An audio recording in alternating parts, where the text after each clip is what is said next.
Well, sorry about that. Sorry about being a couple of minutes late. Oops. Now, sorry about the feedback. I thought I had pushed the start streaming button, but I had only pushed the preview button. And so this says Tommy and Patty, and here's Patty's chair. But fear not, she'll be in this chair in just a minute. She realized she forgot her glasses over at her mama's house, so she had to run over there and get them. And she'll be back in a minute, so we'll wait to get cranked up until she gets back, give people a chance to get in. In the meantime, I'm watching my system CPU usage.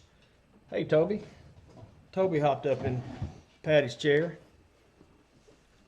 Oh, say hey to everybody, Toby. We have no idea how old Toby is, but he is the probably the neatest dog that we've ever had around here. Probably the most interesting dog. All right, you've had enough?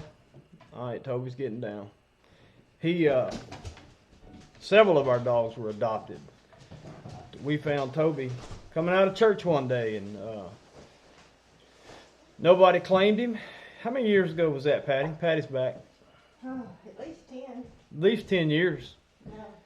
And Toby was not much smaller than he is now, so he was juvenile, I guess, but I wouldn't say he was a puppy. He didn't seem like a puppy.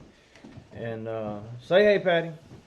Hey, everybody. Now she's got her eyes on like me. I can read the. Yeah, her eyes aren't as bad as mine. I got to have mine all the time. She just needs to have hers to read the little tiny stuff. You can get rid of that. So My nose is already cold. Toby jumped up in your chair. Toby took my place. Yeah, so he didn't like being on camera though. He didn't stay but just a minute.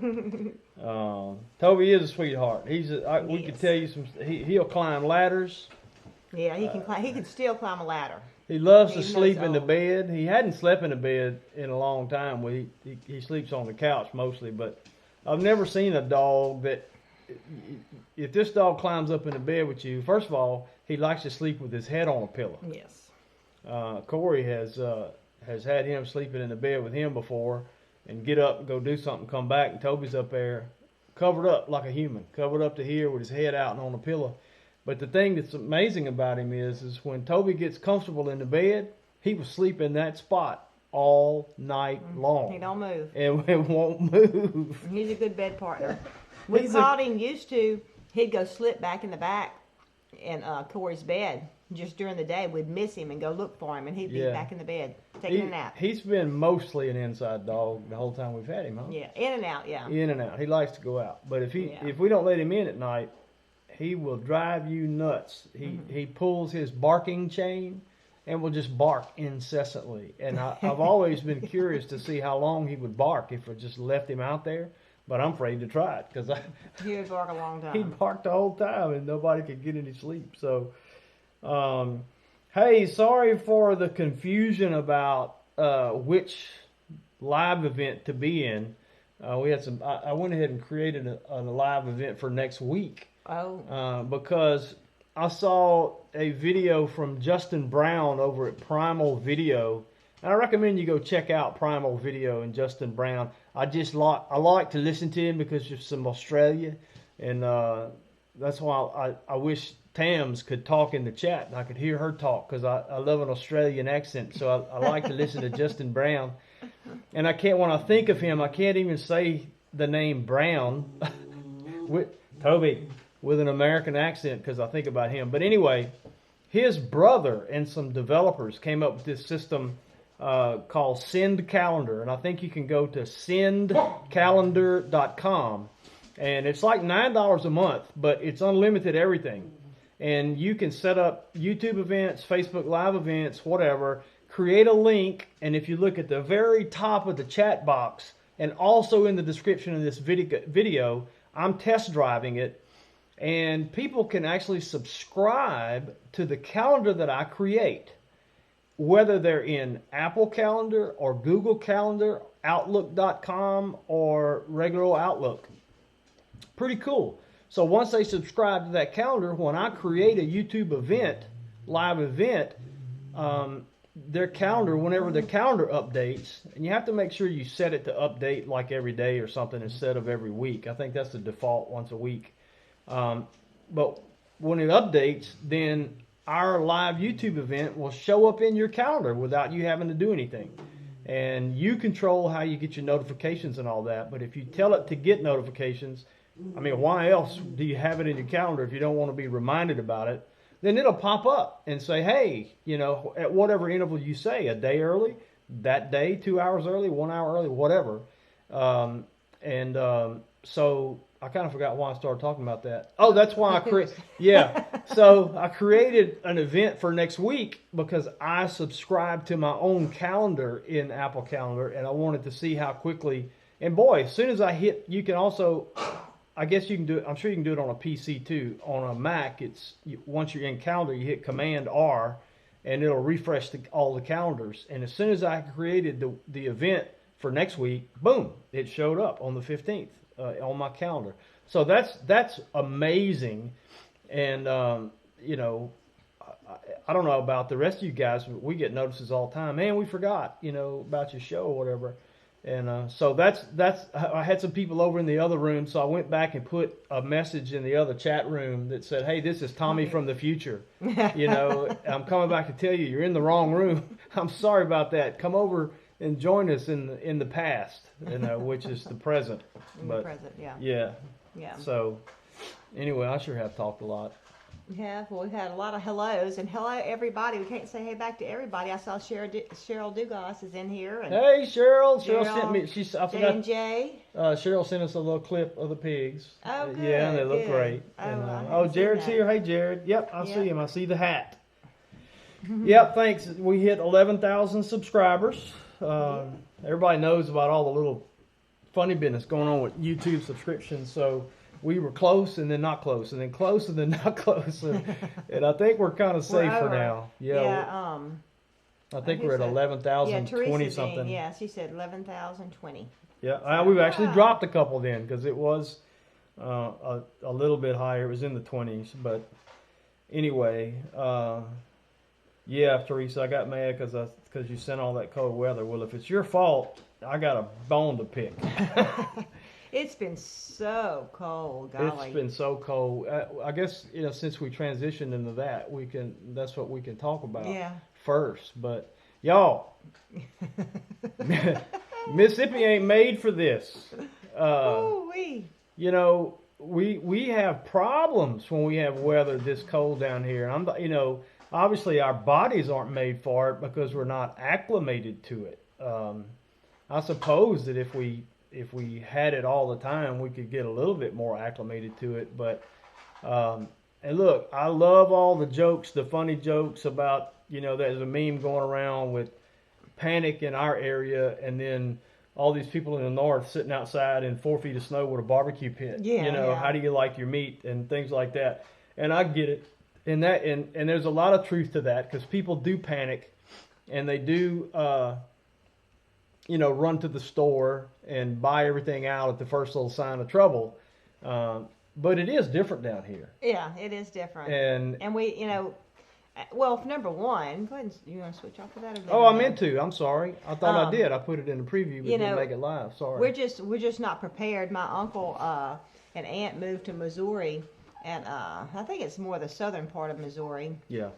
And they had a big snow and everything. Well, his office called and said, you know, where are you? And he's like, well, it's snowing. And they're like, we come to work up here when it's snowing. You know? I didn't know that story. Yeah. That's funny. And so, you know, because everything closes here. We don't get on the roads. We don't have the machines that clear the snow. And what's so bad about here is usually, just like it did this time, we had lots of rain first, and then we had the freezing rain and the sleet, and we really didn't get snow here at our place. Some places in Mississippi did, but we've got that layer of ice underneath, and so it's not the same as when you just get snow, from what I understand. I'd be scared to just drive on snow, but I know that that's safer than driving on the ice like we get. And, you know, they do salt bridges and stuff, but, you know, there's just no way of clearing. Even in the city, in the towns, we don't have those machines that clear stuff away. Well, what happens here, the most dangerous thing that happens in our area is what's commonly referred to as black ice. Yeah. Which, you get this initial layer of frozen stuff on the surface and you can see it. But then, because our temperature fluctuates so drastically, and for example, we've been in the low teens the last couple of nights, low to mid teens, and the feels like temperature. When did I do that video? Yesterday. The feels like temperature when I did my little GoPro video showing you about breaking ice and all. Feels like temperature was like 6 or 7. Yeah. And it had been 3 early in the morning. But next week it'll be in the 70s. So, but even during the day, it will come up above freezing and then drop before everything has a chance to dry. The temperature will drop back below freezing. And so what happens is you get an invisible layer of ice on the roadways that you can't see. Today. Yeah. And so it is funny to laugh about how we panic down here, but it's also serious because we aren't equipped for it. Houses aren't built for it. Roads aren't built for it, and people die. Somebody was commenting on Facebook that some area had a light dusting, and there were 2 people dead. Because of black ice problems. Yeah, I saw on the news that there was lots of wrecks up in Jackson, which is just an hour north of us. With the interstate system, real busy city, lots and lots of wrecks because of the ice in there, and the interstates, up in the air too, a lot. So it freezes a lot quicker. So Patty took a couple of pictures. Yeah. This is what on one of our. Oh, that's on the swine, the electric hog poultry barn, netting, and I know some of you Northerners are laughing, but this is unusual for us. We take pictures of stuff like this because we don't get to see it very. Thank goodness, and especially now with my nose hurting so bad when I get out in the cold, but I think I've found a solution. Patty, want to say something?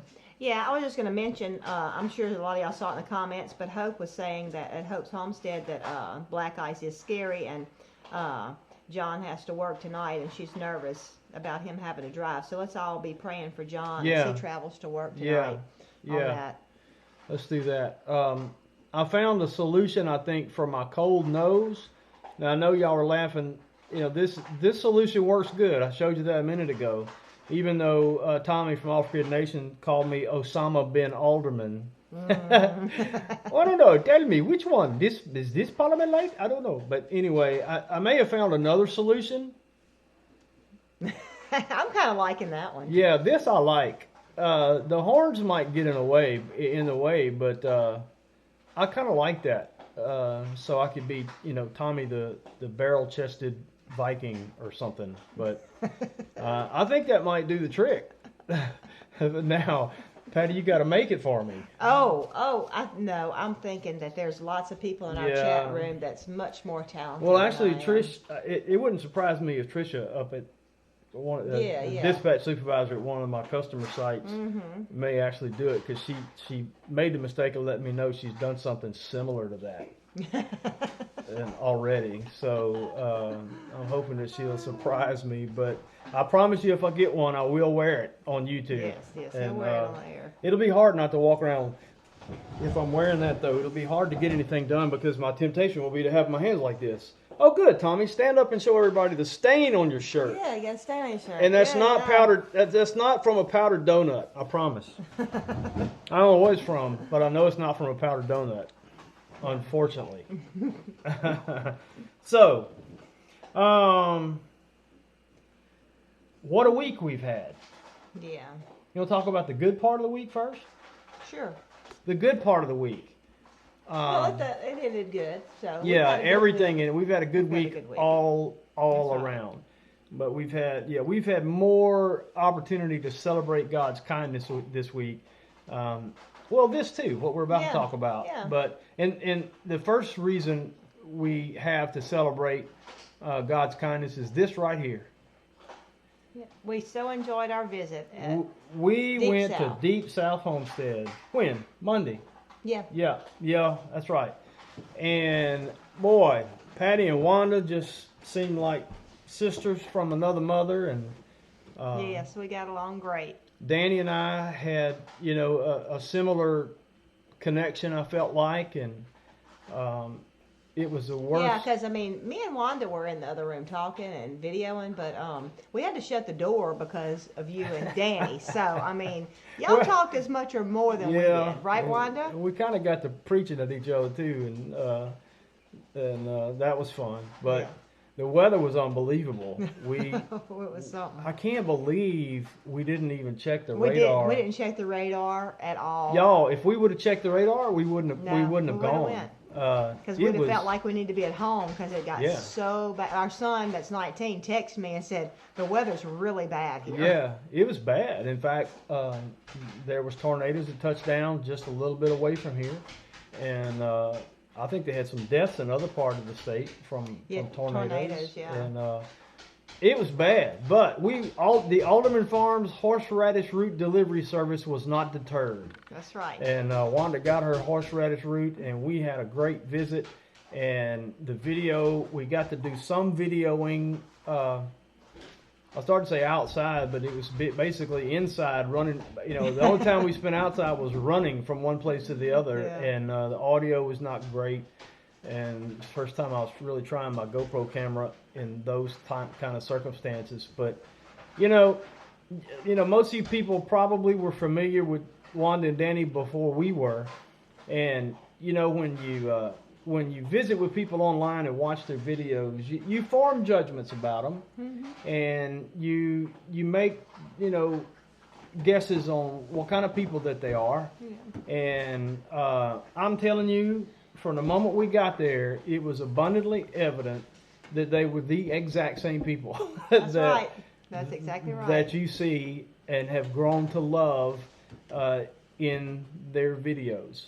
Danny and I did not get to sit on the porch because it was a driving rain. And of course, that was my goal, was to sit on the porch. So we had lounge chair time instead of porch time. And but I do hope we get to go back because it's not half a day, you know. It's kind of hard to judge how long it takes. Yeah, well, the map said 2 hours and 16 minutes. So. Yeah, and I think I can beat that.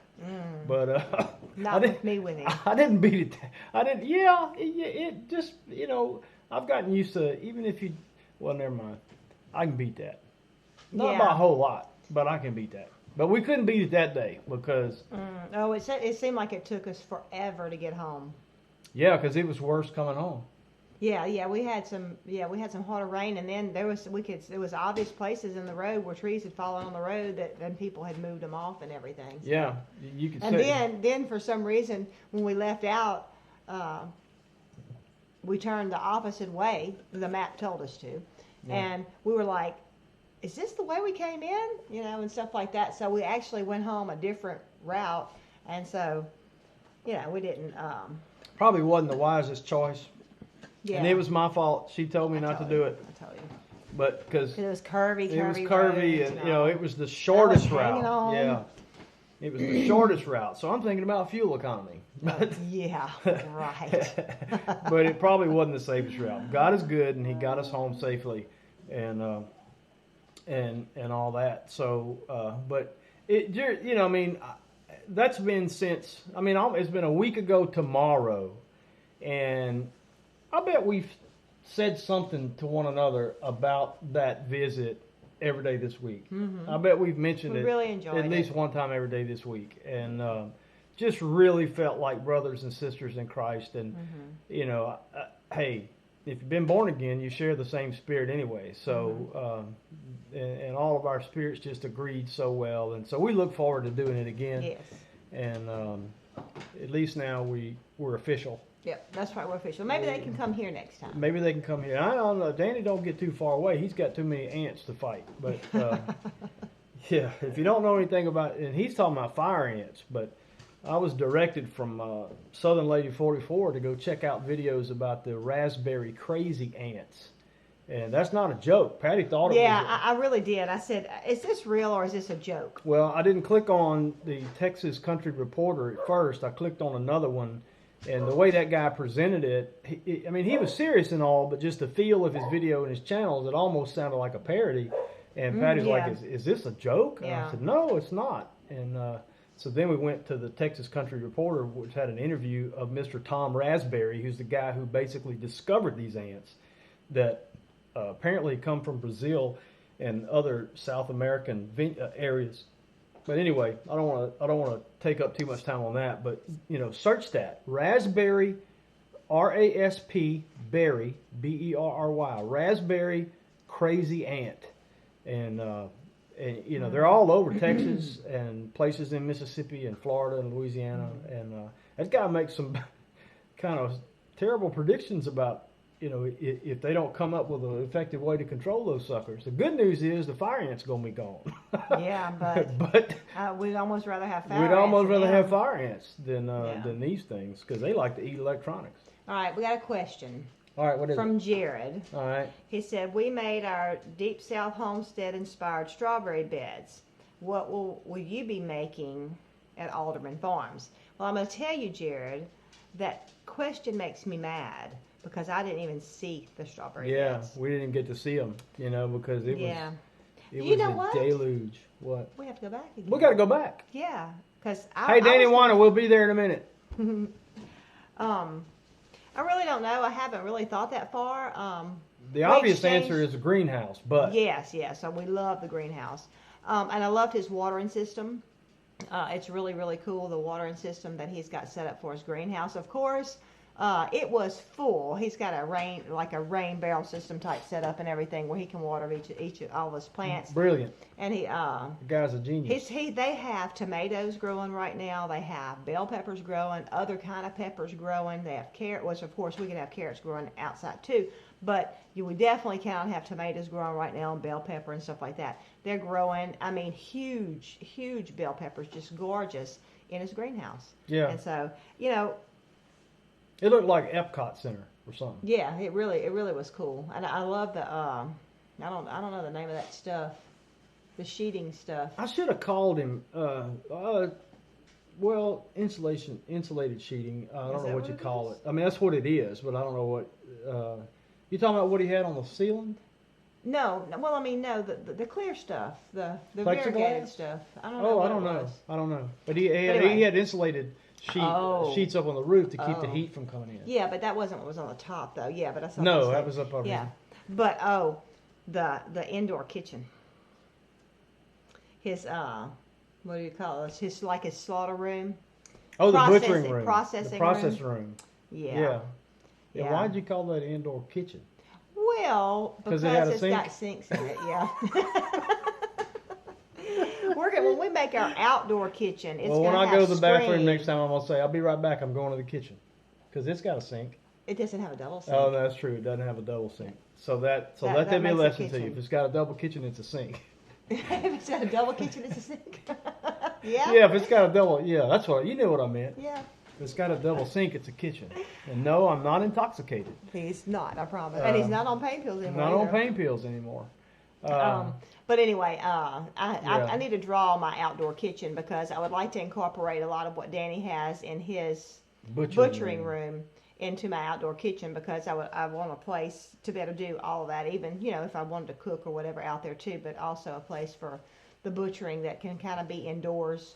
Yeah, that was I started to say the two most, but the cellar was fantastic. Yes. Yes. And none of the things that we saw we could immediately implement. I guess the butchering room would come closest. I think we could. And the smokehouse, I've been telling you we can do that.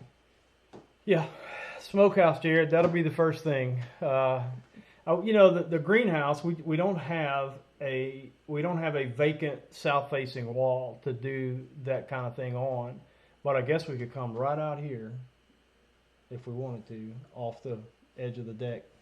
But anyway, enough about that now. We got thanks, Jared. Thanks for that. My little greenhouse that we made is still workable. It's fine. We just need to set up a watering system. Yeah. And mine's movable, so we can move it closer to where we could have a gutter, to pipe the water and everything like that. So yeah. Yeah, Jared, we're way behind. Let me rephrase that. I'm way behind on the smokehouse thing. I mean, I got pigs. How can I not have a smokehouse? But and we got chickens too. But anyway, we're gonna have one day. yeah. So, what time is it? 5:27. Mm-hmm. So can come back to that, and we'll see what. But I did want to give an opportunity just to say how thankful we are. This has been an interesting 30 days or so, y'all. It's been, let's see, Friday. This past Friday was 3 weeks. Well, on the 9th. my doggy dance took place on December the 9th. And God just did amazing things. Miraculous. It'll be, calendar month's a month tomorrow. Yeah, a month tomorrow, calendar months. But it's been 4 weeks. Yeah, it's been 4 weeks now, I guess. And I really need to do a video. We need to do a video where we just sit down from start to finish and list all the things that God made sure happened. Yeah. That needed to happen. Because there's so many little things that we've just thought about. Like I was telling somebody the other day, the reason I was back here is because I got to the hospital early to see my mama, and the doctor came early too. And so I had so much spare time, I needed to come home. You hadn't even told me that. Yeah, well, I know. I had thought about it, but I was telling somebody when I wasn't with you. I had so much free time, and I needed to get together my mama's clothes because she was going to the nursing home. That's the reason I came back home. Wow. Yeah. So there are all kind of little things like that I think it could have made such a difference. And God was just merciful, and He's been continuing to be merciful to us. Yes, and He was merciful to our family day before yesterday, because our daughter, our oldest daughter, our grandson Tomas, our son-in-law Chicho, nickname. His name is Guillermo, but we call him Chicho. His Guillermo's two sisters and his mom and dad were all at the Fort Lauderdale airport when the mass shooting happened. And so they're not home yet. They should be. They were supposed to be flying out that day, and yeah, they were supposed to be flying out that day. They got to the airport early, and I got a FaceTime from Chelsea and Tomas, and after they knew something had happened, because a bunch of sirens came and all that, and she was like, "Hey, Dad, can you get on Google and see what's going on? I think there was a shooting here." So I said, "Yeah, sure." So I Googled it and found out what the early reports were and where it had occurred, and they were in a completely different terminal. And as you know now, if you've watched the news, the shooting was in the baggage area at Terminal 2.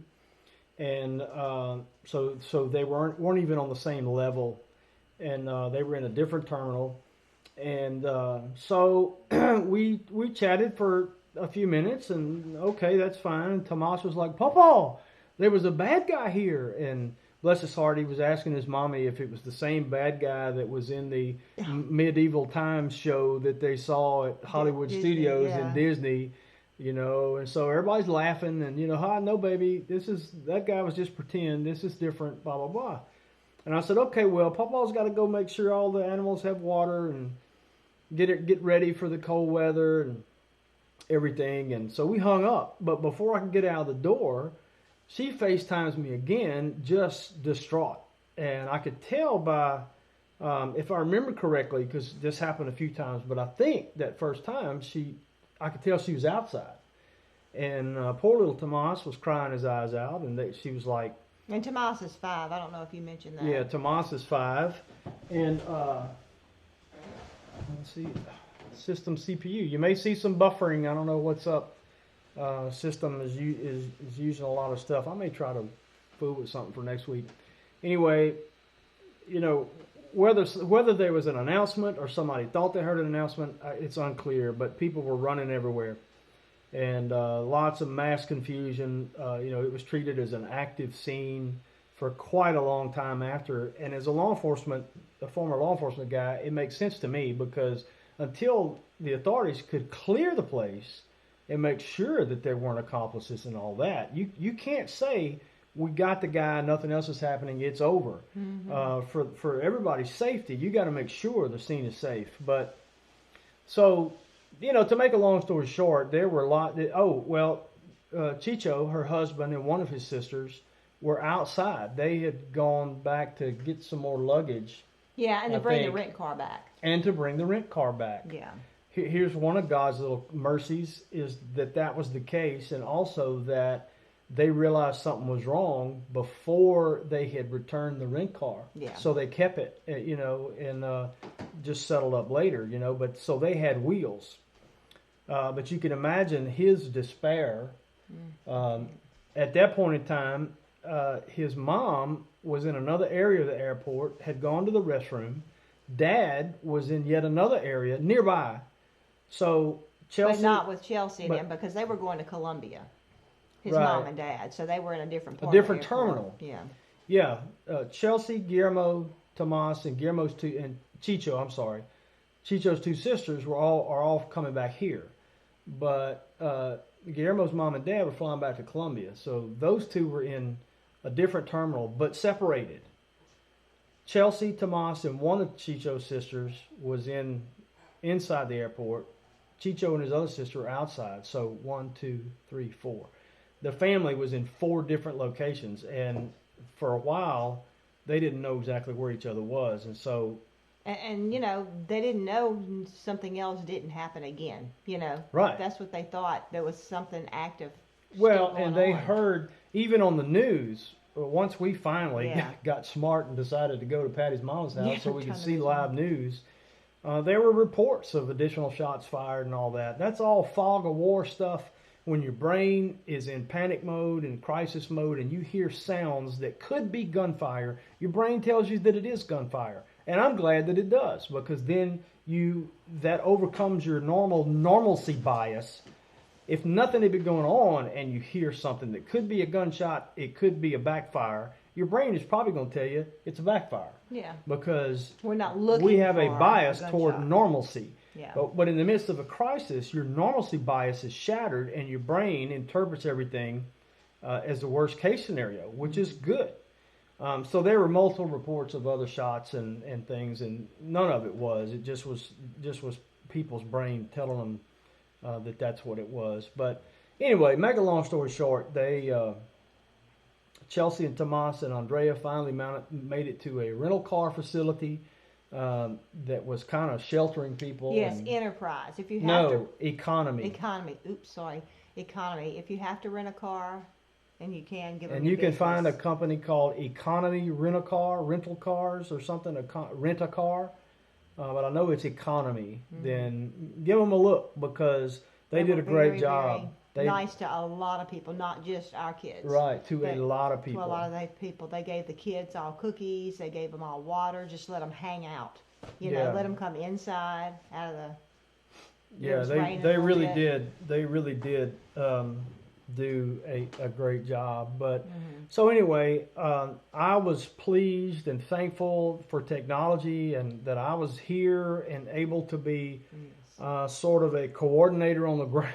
Not on the ground, from afar. Yeah, I want to mention something to y'all about that. We've gone over this with our family because of our experience of going through Katrina, and different hurricanes where different things happen. Didn't work when the recent flood in Louisiana is because the cell phone towers were actually messed up. But a lot of times in a crisis, a big crisis, so many people are trying to use their cell phones that they're calling each other in the area, and you can't get in touch with each other because it's clogged up, I guess. I don't know the right word to use. Yeah, that's close enough. But a lot of times you can call out of the area. For instance, I have it set up with my aunt that lives in Missouri, that if anything happens in Mississippi, Louisiana with our families and we cannot communicate, everybody has her number that you're to call her and check in with her, and she can get in touch with us. And that actually happened with Chelsea and Guillermo.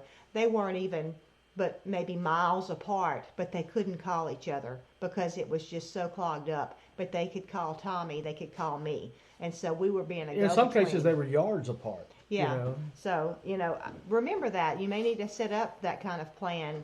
I don't know if you live in an area where that natural disasters happen, or well, I mean, this wasn't a natural disaster, but it was still chaos, and everybody was using their cell phones. Yeah, the towers were flooded, the circuits were busy and all that. And Guillermo's mom, at one point, was inside of a restroom. Well, she's got an international phone, and she doesn't worry about being able to call when she's here because she's always with somebody. And but she may rethink that. We may all need to rethink that. Yeah. But in this case, she was on the airport Wi-Fi, and so she was able to communicate to me through Facebook Messenger.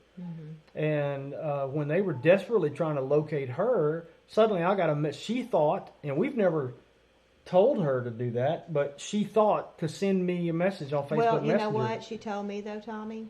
I FaceTime with her yesterday a little bit, and we pretty much just kind of cried.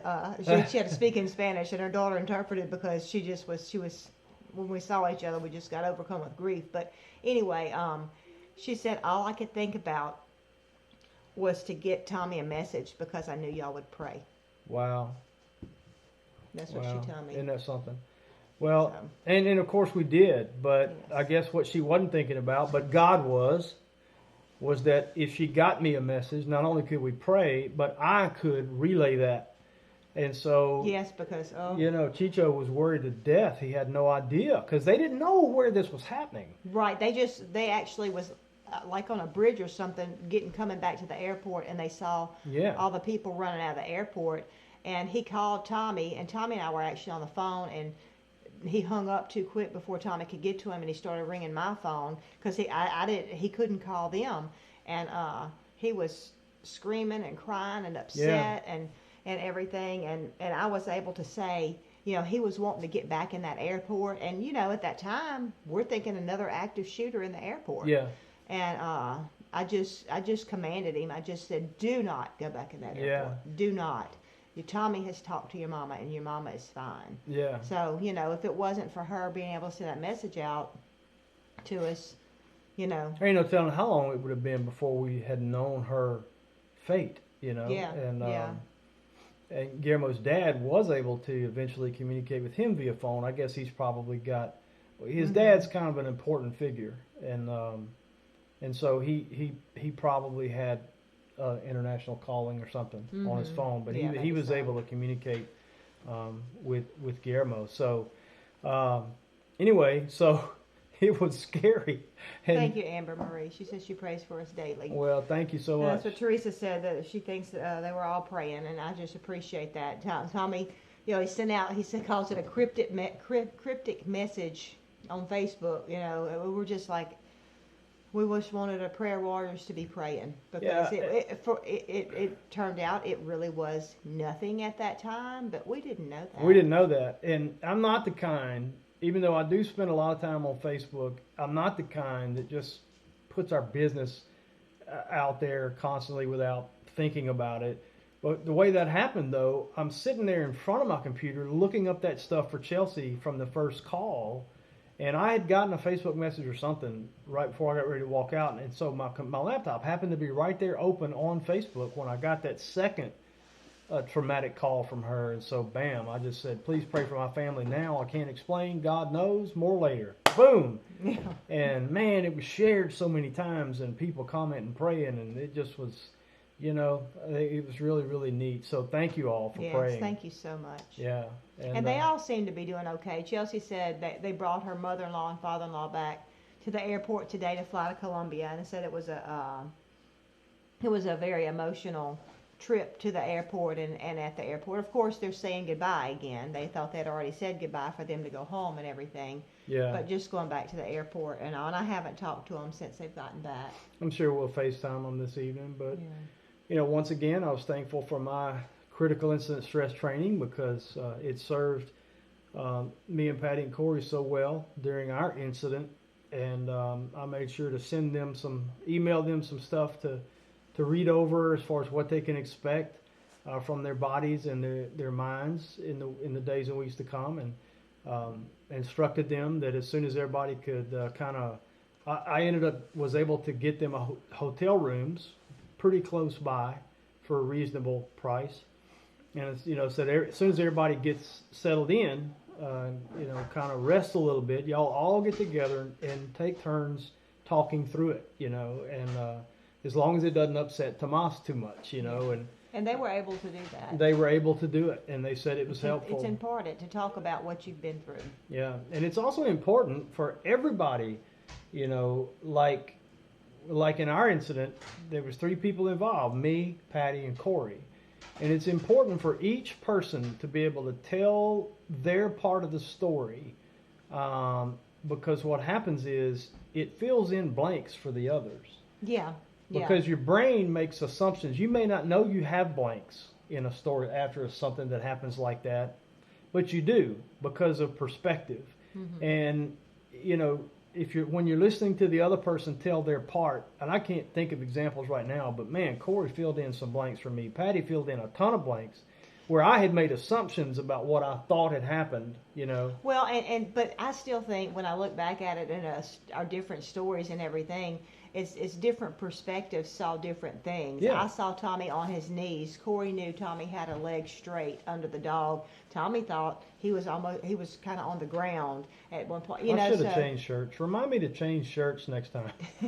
Don't worry about it. They can't see all that. But anyway, crud all you got over dog my hair shirt. on you. We've got dogs. I should never wear a black shirt again. But YouTube anyway, lesson number 1, don't wear a black shirt. I thought that was pretty neat looking back at it. And I mean, with police and detectives investigating something, they talk to all these different people, and everybody's story is a little bit different because everybody has a different perspective on it. Yeah, that's right. So and that's one of the beauties of the synoptic gospels in Scripture. Matthew, Mark, and Luke. They don't contradict each other. They present different perspectives, and that's a good example. But yeah, and it's very helpful and healthy. So if you're ever involved in a critical incident, talk about it. Talk about it with those involved. Let everybody tell their story. Go around the first time and don't interrupt anybody. Make notes. Then on the second round, you can ask questions and say, "Hey, I thought about what about blah blah blah." So yeah. Well, we got about 17 minutes left. We want to talk about some videos we got upcoming. But let me tell y'all about this first. Well, I kind of want you to kind of go through the comments too. Okay, yeah, I will. My finger is still empty. And I haven't found my LSU ring yet. I really was kind of downplaying it, saying, I'd like to find it, but if I don't find it, hey, at least I got my finger, right? But it occurred to me last week sometime, I think, that it's really more important to me to find that ring than just sentimental reasons. It would actually help in the closure of the event, because since I haven't found it, every time I go outside, you know what I'm doing? Can you guess? I'm looking for it. I'm looking. And every time I'm looking, what am I thinking about? I'm thinking about where I was and what I did. And so being able to find that ring would be a nice bit of closure. Well, there's a guy named Phil. I won't say his last name because he didn't give me permission to do that.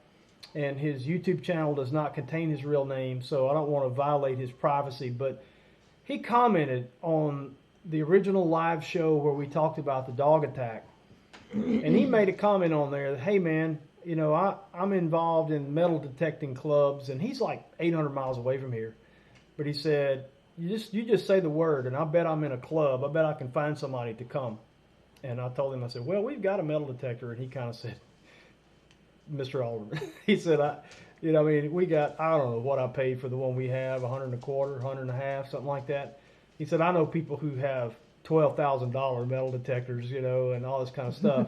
So to make a long story short, I sent him a message back and said, when it dawned on me that it was more important than just sentimentality for me to find that ring, and said, does your offer still stand? And boy, within minutes, he put the word out, and he had like 2 or 3 groups of people saying, we'll come. So this coming weekend, I got a team coming from like Hammond, Louisiana, that includes a retired FBI agent and several people that are going to come. And I'm going to walk around with him. Yeah.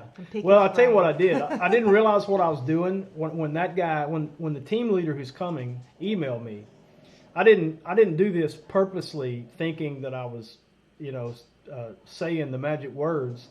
But I told him, I said, look, if y'all find it pretty quick, before your day is spent, I'll take y'all back in the woods to the old home place.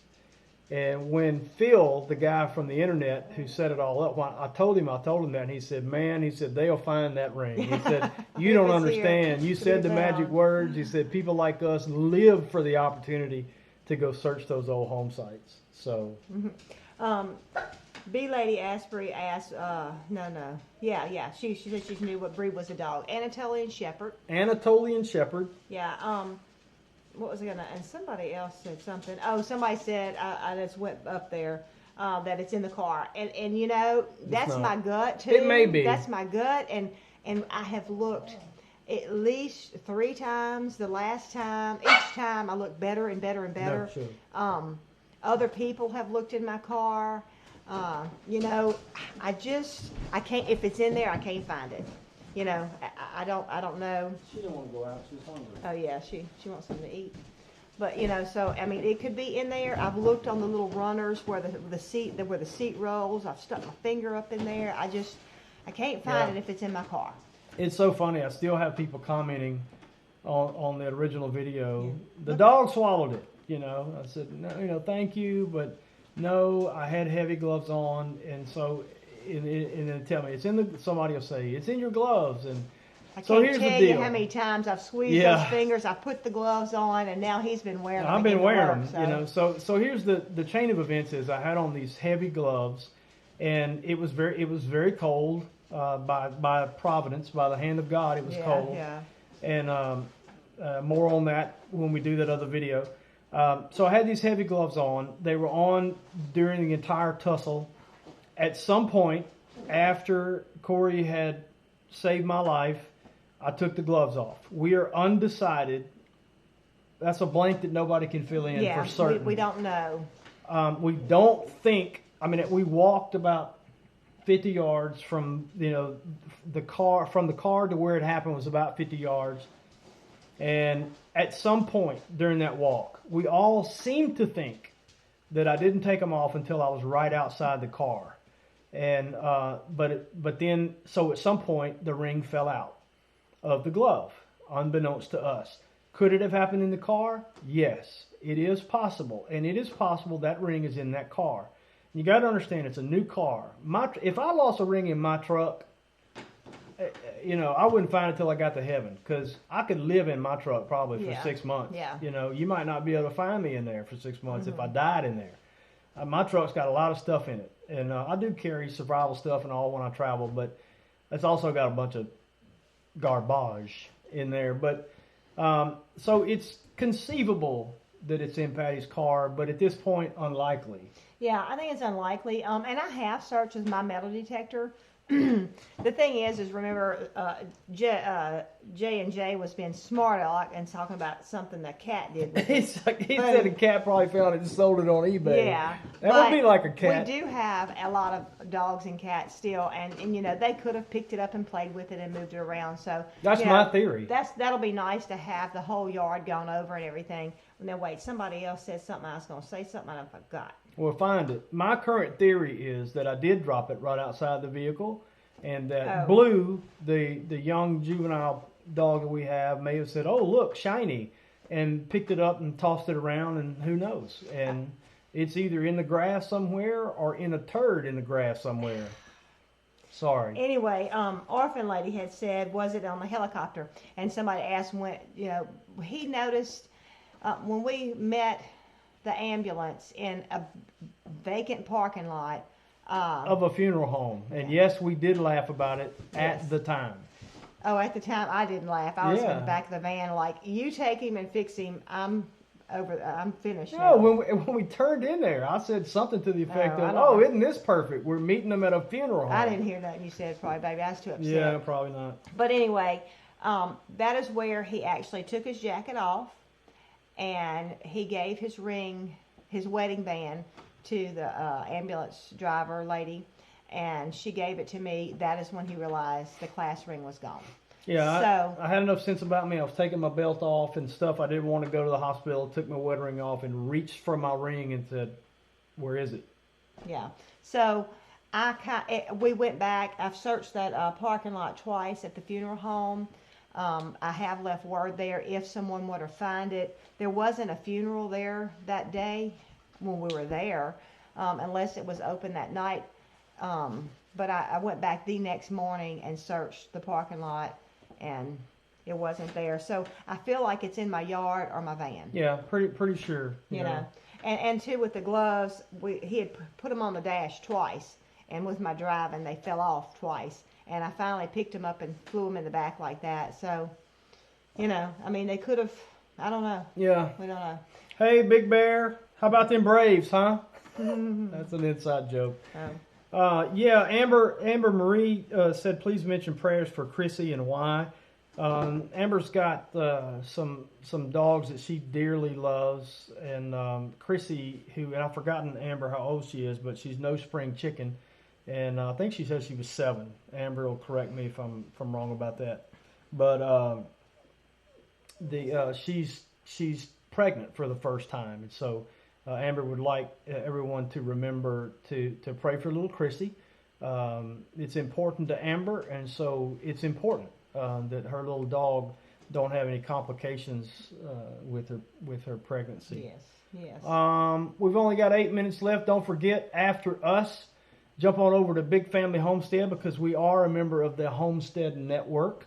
You can go to the homesteadnetwork.com and click on Showtimes for a weekly lineup of shows. And I looked the other day, and it's even filled out even more. Yeah. We've got some new channels. Right, yeah.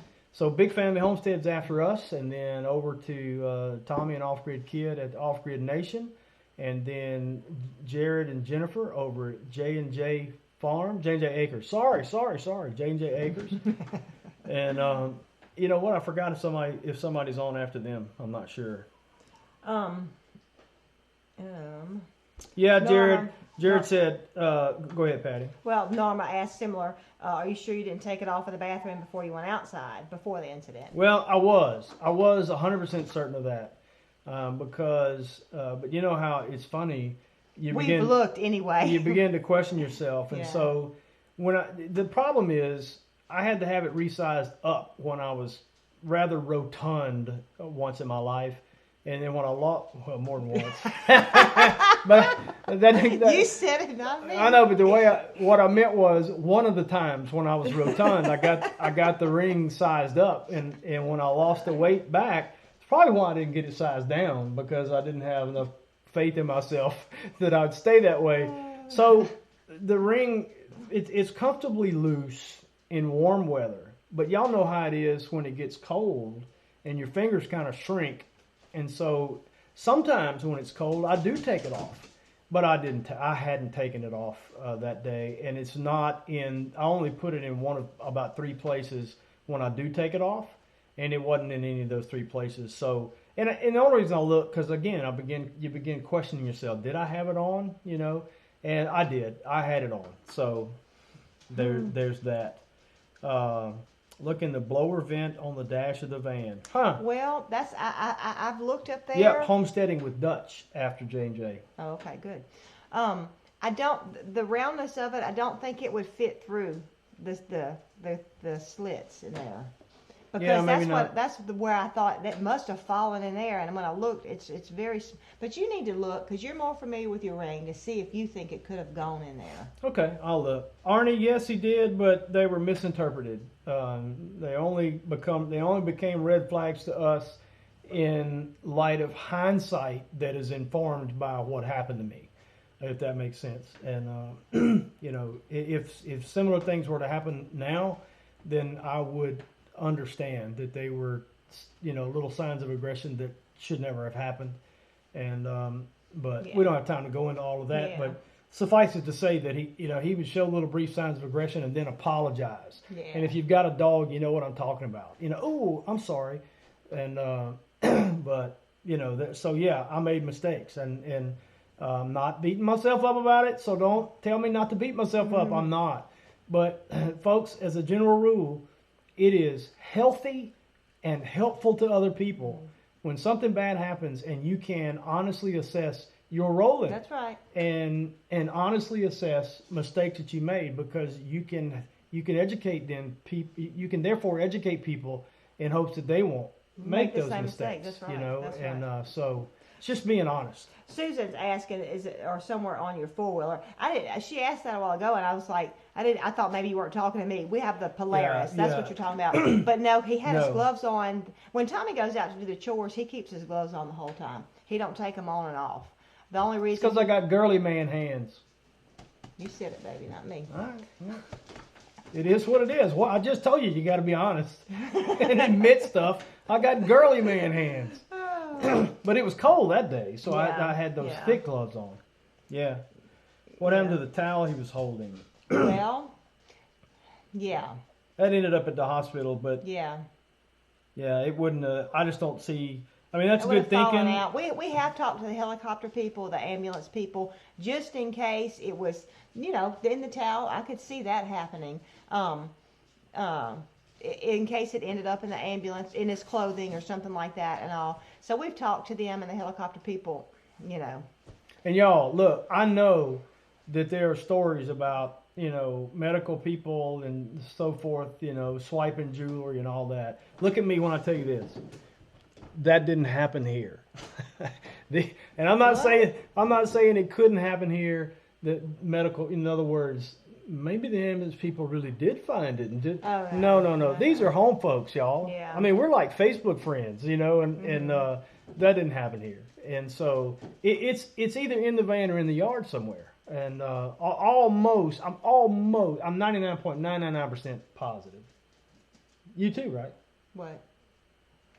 Yeah, it is here. Or in my car. Yeah. She says I don't listen to her. No, it's because, where'd it go? I did just say that, Jason. Yeah. Mm-hmm. I got girly man hands. I can't look, dude. It kind of got confusing. See, I've got the hard. Yeah, but let me tell you something. I love these hands. I love these hands. I wouldn't have them any other way. I married her because she baits her own hooks. Me and Walter was talking about that, and I said, just a little bit embarrassing when you shake a man's hand and they go, "Ooh, you've got tough hands." Yeah. I mean, I'm a professional. I got professional hands. Well, Jason's a professional too, and his profession requires rough hands. But Tommy is good about wearing gloves. I'll never wear gloves. Yeah, almost never. So. Jared makes a good point. Nobody around here but me wants an LSU ring, so. Yeah, that's right. They wouldn't want it. That's not true. There are some other. But I can tell you this: the ambulance driver, not the driver, one of the paramedics who's like 8'13". He's like 6'8" or whatever. Tall. Huge Alabama fan in more ways than one. He's huge, but. So, yeah. All right, we are about out of time, so I hate to stop. I'm having fun. I hope y'all are having fun. I hope y'all are having a great time. We appreciate you guys coming in. There's 107 people still here, 108 now. But we've got to remind you, as we try to... Sugar Bear is trying to remind everybody. Y'all can't understand Pomeranian language, but what Sugar Bear is trying to tell you with her incessant barking is... The feed bowl's empty. Whether you eat or drink or whatever you do all to the glory of God. Always. And so, come here, Sugar Bear. Come here. She ain't gonna come. She don't want to come. She's just going to stand over there and bark. She's trying to tell me the food bowl's empty. It's 6 o'clock. What are you still doing here? Beat it. Go over to Brad and Krista's and tell them we sent you. Bye. Bye. Have a good night.